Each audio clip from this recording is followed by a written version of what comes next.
Nous sommes à quelques kilomètres de la petite ville de Neubourg, dans l'Eure, où se situe l'impressionnante demeure de l'un des plus grands décorateurs français, reconnu dans le monde entier, Jacques Garcia. J'avais visité avec mon père, enfant, cet endroit, et fasciné par cet énorme palais.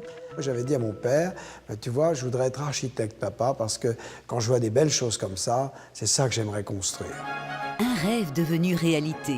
Après avoir réalisé les concepts intérieurs des plus grands restaurants, hôtels et palaces à travers le monde, Jacques Garcia entreprend de reconstituer l'art de vivre du XVIIIe dans son château du Champ de Bataille que vous avez placé en 5e position de votre classement.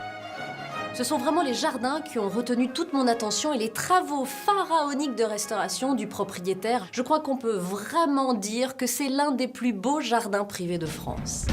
Jacques Garcia achète ce château en 1992. Fort de son expérience d'architecte d'intérieur et de sa formation au métier d'art, il entreprend alors le chantier de sa vie pour créer des jardins dignes des plus grandes demeures de l'époque. 5 millions de mètres cubes de terre ont été bougés, ça parle à personne, mais un mur qui part de Lille à Nice, qui ferait 5 mètres de haut par 1 mètre de large, ça ressemble à la muraille de Chine. C'est ça, la masse de terre qui a été bougée ici pour retrouver les espaces que vous pouvez voir tels qu'ils sont. Jacques Garcia habite son château qu'il ouvre également au public toute l'année, parfois même à des hôtes prestigieux tels Michael Jackson, venu le visiter en juillet 1997.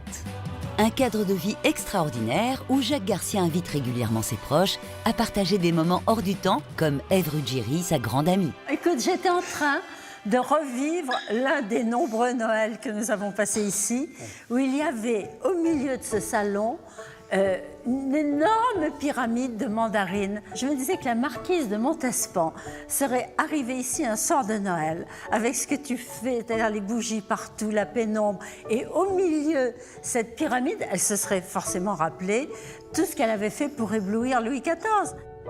Madame de Montespan n'est jamais passée au château du Champ de Bataille, mais passionnée par les arts, la plus célèbre des maîtresses de Louis XIV aurait sûrement été charmée par cette salle où Jacques Garcia a recréé avec le véritable mobilier du Roi Soleil ce décor très versaillais, accumulé au fil des ans par ce collectionneur acharné. Honnêtement, ici, c'est unique, je dirais en France et probablement en Europe. Et en plus, c'est une maison habitée.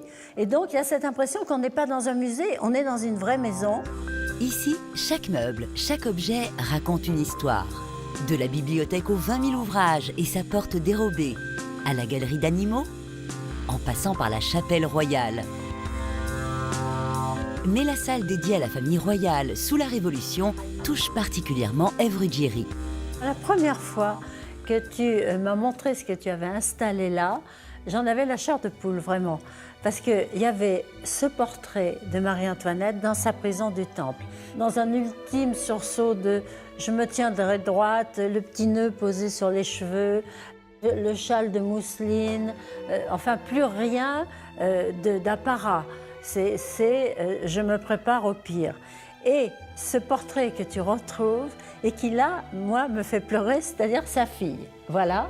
Marie-Thérèse Charlotte, fille de Marie-Antoinette et de Louis XVI, est la seule enfant de la famille royale à échapper à la guillotine en trouvant refuge à la cour d'Autriche. Et elle choisit de se faire peindre exactement dans le même costume que sa mère. C'est dur, hein, ça.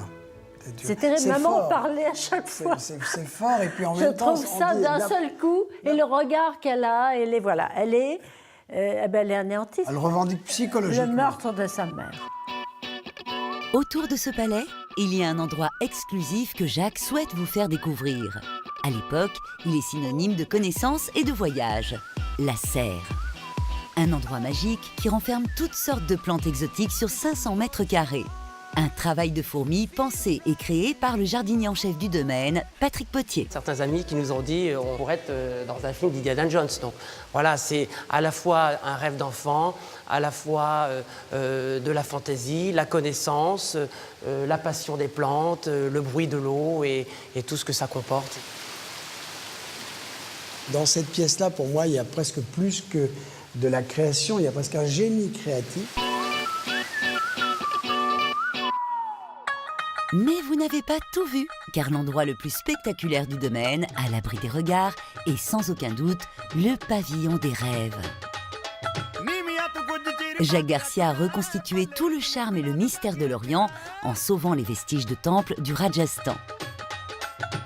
Suite à de terribles tremblements de terre qui ont secoué l'Inde il y a quelques années, il les rapatrie par centaines de containers. Il reconstruit alors un pur joyau indien en pleine Normandie. Ici, sa force, c'est que tous les éléments sont anciens. Tout est arrivé d'Inde. Tout est 17e, 18e siècle. Ici, le décorateur a su honorer l'artisanat exceptionnel indien de l'époque.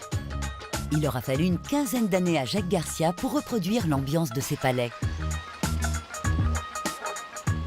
Ce qu'il y a d'extraordinaire à l'intérieur, c'est ces plafonds peints, des boiseries inouïes, des pièces avec des stucs peints. J'ai récupéré là-bas des morceaux de plâtre dans l'épaisseur des murs avec leurs vieilles peintures de 300 ou 400 ans qu'on a replacées.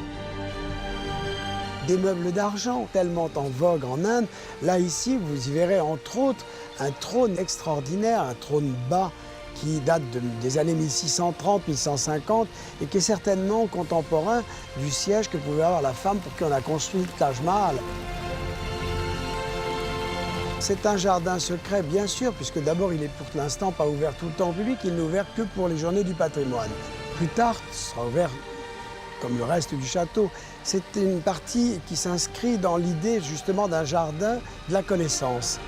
Au château du Champ de Bataille, Jacques Garcia a réuni tout ce qui se fait de plus unique, comme à l'époque des rois, pour sauvegarder notre patrimoine et notre mémoire.